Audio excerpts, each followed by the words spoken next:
Hey guys, and welcome back to another video on the channel. In today's video we're going to take a look at the Math Methods Victoria Exam 1 for 2020. We're only going to be doing half of the exam in this video and then the next half in the next video. If you want to have a go at the exam yourself, in the link in the description we'll have the PDF download of this. But otherwise, no calculators allowed with this one here. All you're given is the formula sheet. Now the formula sheet's at the bottom of this template all the way down here. And this is all you get given in your sheet, okay? But otherwise, let's get straight pretty much into it. So, question 1 here. So, question 1, let y equal x squared sine x, find dy dx. So, the first couple questions should be pretty easy. So, this one here is literally just going to be differentiation using the product rule because we have two functions next to each other. So, the product rule is if we have two functions and we're differentiating them, differentiate one, leave the other, and then leave the first one, differentiate the other, okay? So in this case here, dy dx, if I differentiate the first one, the x squared is going to turn into a 2x, and then the sine x just remains. Then all we have to do is differentiate pretty much the other one, but leave the previous one that we already differentiated. So the x squared gets remained here, and then all we have to do is differentiate sine, and that will turn into cos x, okay? And that's all you have to do here, because they haven't said simplify, factorize, or anything like that, okay? If you have any questions at all in the video, try and timestamp it and tell me what question you're after. And I'll try my best to answer it in the comments below, okay? Alright, B, evaluate f dash of 1, where f is defined between the real and real numbers of f of x is e to the power of x squared minus x plus 3. So, what this is basically saying is pretty much f maps on a real to real domain, so it includes all inputs and outputs. If I input a number, I'm going to get out another number that is still a real number. That's all that's saying here. This is just asking for dy dx at x equals 1, okay?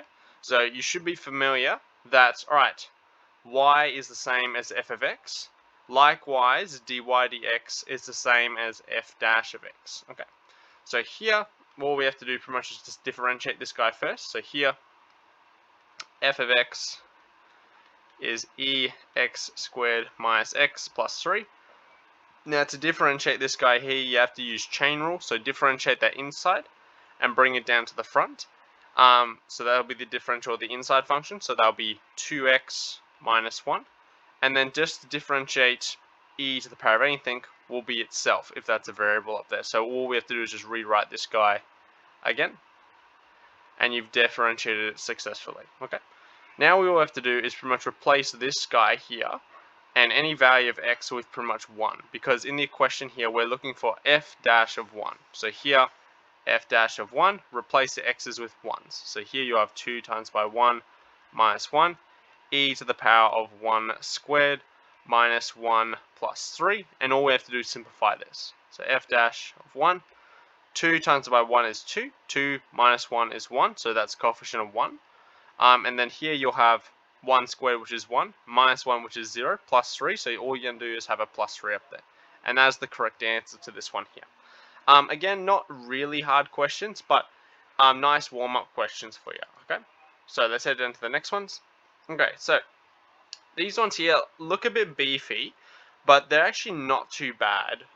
They're just probability questions, and they've just got a lot of words in it. Okay, so a car manufacturer is reviewing the performance of its car model X. It is known that at any given 6-month service, the probability of the Model X requiring an oil change is 17 over 20. The probability of the Model X requiring an air filter change is 3 over 20. And the probability of Model X requiring both is 1 over 20. State the probability that any given 6-month service of Model X will require an air filter change without an oil change. So the biggest thing about this question here that I've seen people get this one wrong when I look at the exam report is pretty much these events are not independent of one another, okay? So pretty much here we're looking for, the probability that you're going to get pretty much, alright, what are we saying here? An air filter change without an oil change. So here we can treat that as filter overlapping with the complement of not getting an oil change. Okay. Now, if you're familiar with this expression, you can go down to your formula sheet here. So if I go all the way down, I think they have it here. Where is it? They don't have it here. That's just a general complement one. Maybe you have to remember this one with these events. So here, I'll write out the generic rule, and then I'll write in terms of this guy up here. So if we have the probability of an event A overlapping with the complement of an event B, so anything that's not B, that's the same as the probability of event A subtract the probability, oh, I've written it way too far over. It's right over here. So the probability of event A overlapping with event B is equal to the probability of event A minusing the probability of event A overlapping with B, okay? Because what this is basically saying is, alright, this is the probability of A happening, and this is the probability of pretty much A happening overlapping with B, so both of them. So here, if you're subtracting them, you're getting this exact value here. Now here, we have to use in this case here because they're not independent of one another. So the biggest mistake people get is actually multiplying the probability of F by the probability of not the oil, pretty much, in this case here. So here we have to do this. So the probability of getting an air filter change but not an oil change will be the probability that you get a filter change minus the probability of getting a filter overlapping with an oil. Okay, so in this case here, we know what the probability of getting an air filter change is. This guy here, where is he? Is just here. Oh, highlighting doesn't work that well. And the probability of getting both is 1 over 20. That's this overlapping here. So here you're going to have 3 over 20 subtract 1 over 20, which gives you, what's that? 2 over 20. I had a mind blank just there. And that gives you 1 over 10. I was trying to simplify it before doing the arithmetic. Okay. Most people get that question wrong. And because most people get that question wrong, they get the next one even further wrong. Okay, so, and it is tricky because the events are not independent. Like, they rely on one another. And the reason why they rely on one another is because of this wording down here. The probability that you require both. Okay? Alright, so B. A manufacturer is developing a new model Y. The production goals are that the probability of the model Y of an oil change at any 6-month service will be, and we got an expression here, the probability of model Y requiring an air filter change will be this. So it's pretty much the exact same setup up here, because so the probability of model Y requiring both will be this. So it's the exact same setup, except they've just changed all these numbers with algebraic expressions. If you look for it word for word, it's almost identical. Okay, so all we have to do is just set up an expression pretty much similar to this based on what they ask. Determine M in terms of N if the probability of the model Y requiring an air filter change without an oil change at any given 6-month service is this. So literally we're using this exact same formula up here, okay? Because they're asking the exact same question. Now, in this question, so I'll write the formula here. Probability of filter not with oil change will be the probability of the filter minus the probability of a filter and the oil change. So here, we've actually been given this here. That's the 0.05. Now, 0.05 is the same as 1 over 20. So I'm just going to write 1 over 20 here. Now, the probability of getting an air filter change, in this case here, I'll use same colors as before. So this guy here is this one here, not this. I'll just highlight it, this guy here. And then the probability of getting, so this one here, of filter and oil change will be this guy here, okay? So this is the expression we come up with. So here we get 1 over 20 is equal to this one here, which is n over m plus n, minus this guy here, which is that, 1 over m plus n. Now all we have to do is try and get m as the subject, because they've said determine m in terms of n. That's a tongue twister. Anyway, So all we have to do is pretty much combine things. Now here they have a common denominator, so we can actually add those two together. So we get 1 over 20 is equal to n minus 1 over m plus n. Here we can flip the whole fraction if we want upside down. So here I'm just going to go, so 20 m plus n over n minus 1. I'm going to move this entire expression up there by multiplying both sides by n minus 1. So that's going to give you 20 times by n minus 1 equals m plus n. Now we've almost got the m by itself. We just need to move the n across. Multiply out the 20, so 20n minus 20 equals m plus n, minus an n from both sides. So m will be 19n minus 20, and that should be your correct answer. Okay. If you're not sure, I'll also leave a link for the subject report in the description as well, so you can check that out as well. Okay. Alright, so on to the next question. If you have any questions about this one here, which is a little bit confusing, leave something in the comments and I'll try my best to answer it. Okay. Alright, question 3. Shown below is part of a graph of a period of a function of the form y equals tan ax plus b. Okay. The graph is continuous between x equals -1 and 1. Okay. Find the value of a and b where the value of a is greater than 0 and b is between 0 and 1, not including. Okay. So whenever we're given a question like this where we have a function and we have some coordinates, sub the coordinates in and it's going to be simultaneous equations. Okay. So first one here. So we'll just write the equation. So y equals tan ax plus b.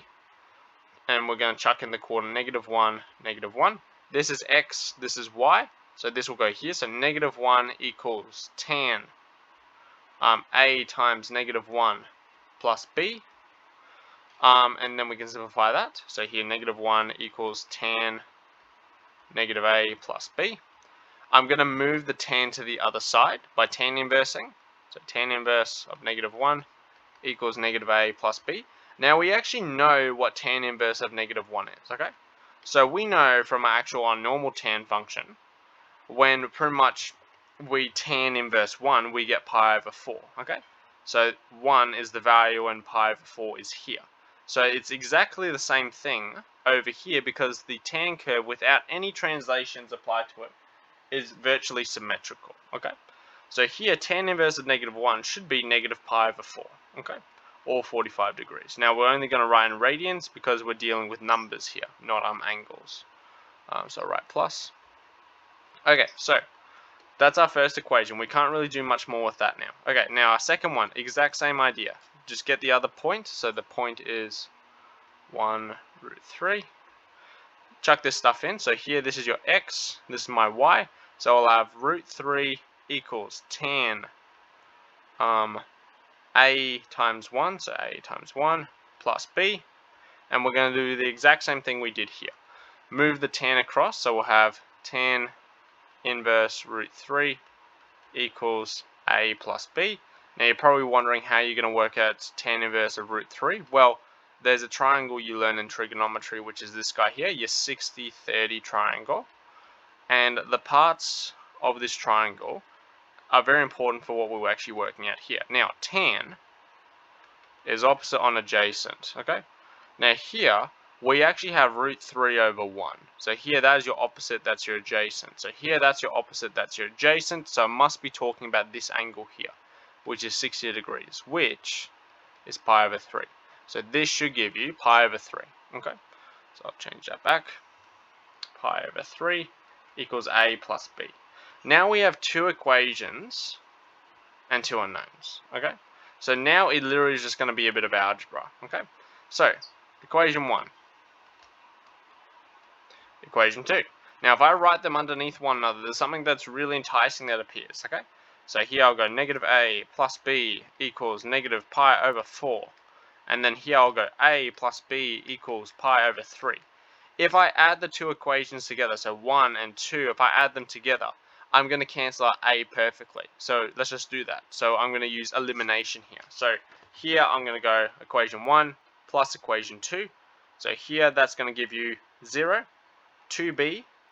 Oh, I kind of butchered that there. 2b, -pi over 4, and then plus pi over 3.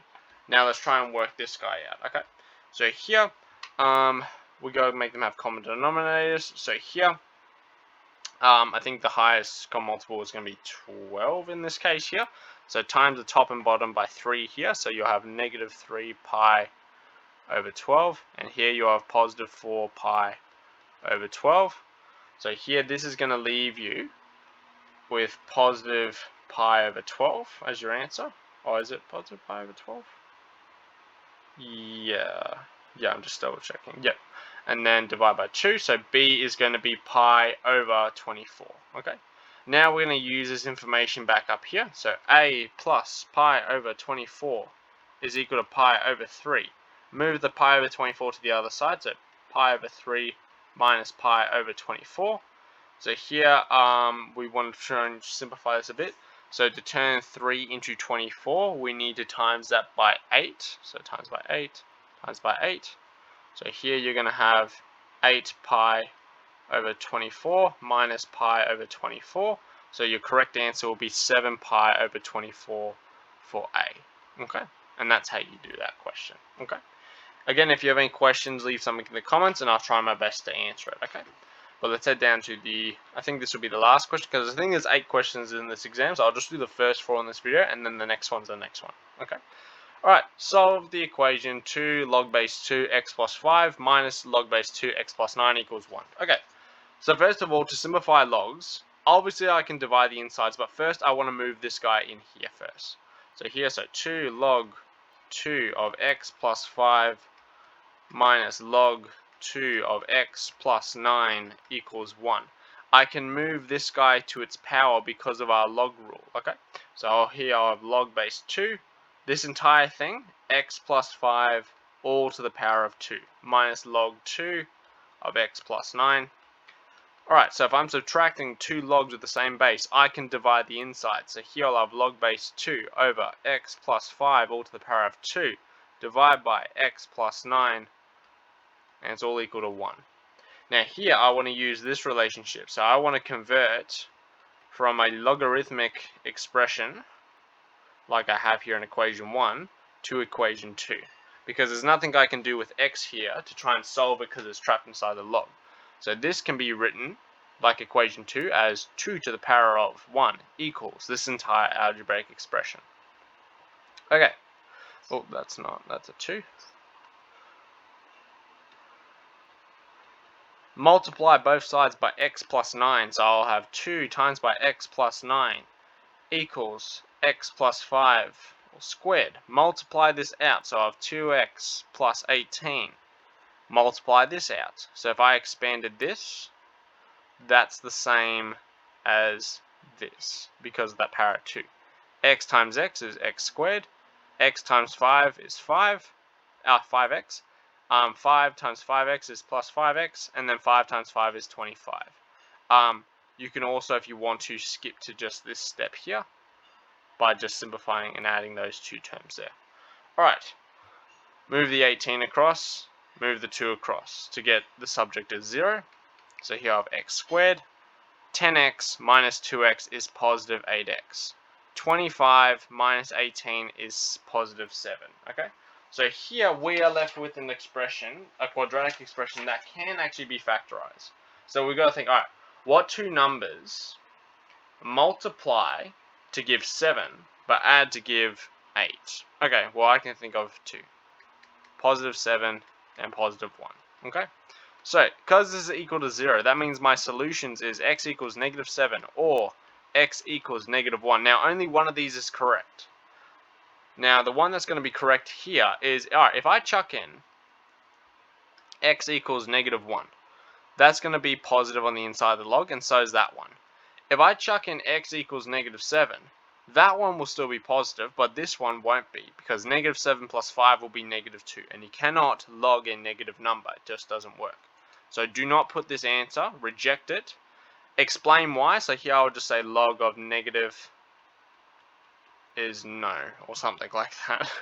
You can probably put that a bit better, but x equals negative 1 is the only solution to this equation. Okay, and yeah, and that's the first half of this exam done. I will do the next half shortly. Keep an eye on my channel for that. If you're in the playlist all the exams for Victoria will be there. But otherwise, I'll see you in the next video.